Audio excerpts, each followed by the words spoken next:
আজি মই ছাগলী মাংস বনাব লৈছো। ইয়াত আধা কেজি ছাগলী মাংস আছে।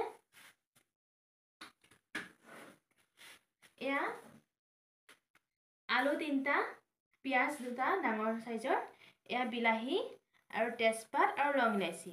বিলাহী মই সব মাংসতে দিলে ভাল পাওঁ, কিন্তু মই কেঁচা বিলাহী খাই একদম বেয়া পাওঁ। এতিয়া কেৰাহীটো গৰম হ'ল, ইয়াতে তেল দিম। কেৰাহীত মই এতিয়া তেল দিলোঁ, তেলখিনি গৰম হ'ব দিছোঁ। আৰু এই মছলা আদা, নহৰু, জিৰা, জালুক আৰু শুকান জলকীয়া একেলগে মিক্সিত পিচি লৈছোঁ। এতিয়া তেলখিনি গৰম হ'ল আৰু ইয়াত মই এতিয়া পাঁচফোৰণ কেইটামান ফুটাই লৈছোঁ।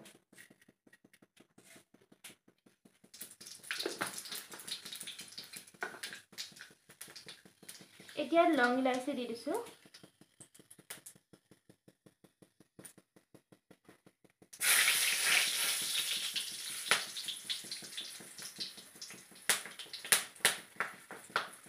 লগতে তেজপাত আৰু পিয়াজো দি দিওঁ।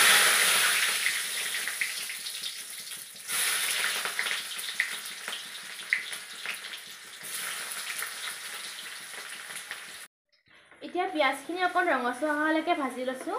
তাৰপিছত ইয়াত মই অলপ চেনি দিম। মাংসত চেনি দিলে জোলৰ কালাৰটো ভাল হয়।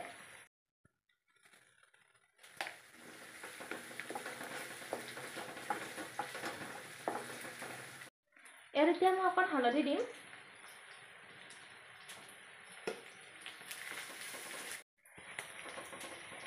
এতিয়া ইয়াত মই বিলাহী দিম।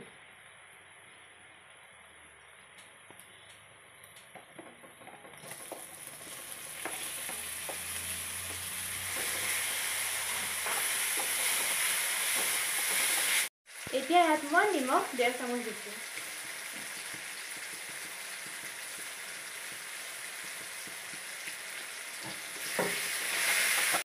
এতিয়া মই মছলা দিম। মছলাখিনি অলপ মই ভাজি থাকিব লাগিব, মছলা তেলখিনি এৰি নিদিয়ালৈকে। এতিয়া মছলাখিনি ভাজি হৈ গ'ল, মছলাৰ তেল এৰিছে। এতিয়া মই ইয়াত মাংস দিম। মাংসখিনি মই কম গেছত পানী নিদিয়াকৈ ভাজি থাকিম।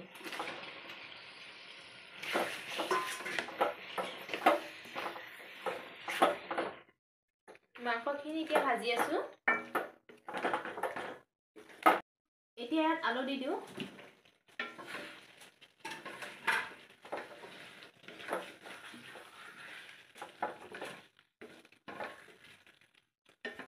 মাংসখিনি প্ৰায় সিজি হৈছেই। এতিয়া ইয়াত গৰম পানী দি দিম। এয়া এফালে গৰম পানী কৰি থৈছিলোঁ। এতিয়া গৰম পানীখিনি দি দিওঁ।